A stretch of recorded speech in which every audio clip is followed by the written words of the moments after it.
Welcome to Mysterious Encounters. What happens when the body shuts down but awareness remains? In the late 1970s, Dr. Michael Sabom, a cardiologist and professor at the University of Florida, was a man of science. He trusted data, physiology, and verifiable evidence.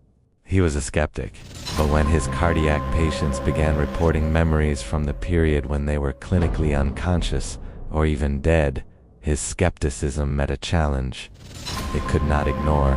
He decided to investigate.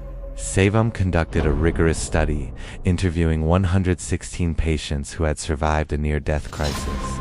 He established a control group. He documented everything. What he found was that patients who reported an out-of-body experience could describe their own resuscitation with stunning accuracy.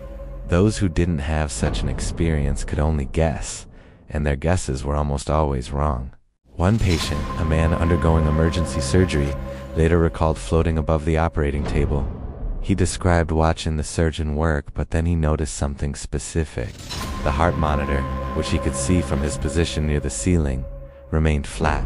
He saw the doctor charge the defibrillator paddles and apply them to his chest.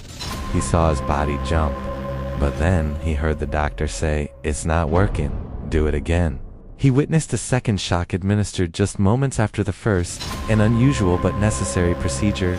He described the meter on the machine and the specific actions of the team. His account was perfect. Sabom's research was groundbreaking because it focused on these verifiable details. Not just a tunnel of light, but the reading on a gauge. Not just a feeling of peace, but the number of doctors in the room. He addressed the counter-arguments directly. These were not dreams. They were too structured and linear. This wasn't prior knowledge from television. His control group proved that popular media gave people a flawed and inaccurate picture of real resuscitation. So, if the brain had no measurable activity and the eyes were closed, how were these observations possible? The data suggested awareness could function independently of the body. Sabom's work forced a profound question.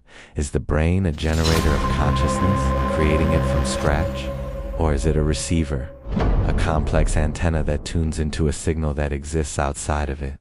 If the receiver is broken, the signal isn't gone. It's just not being picked up.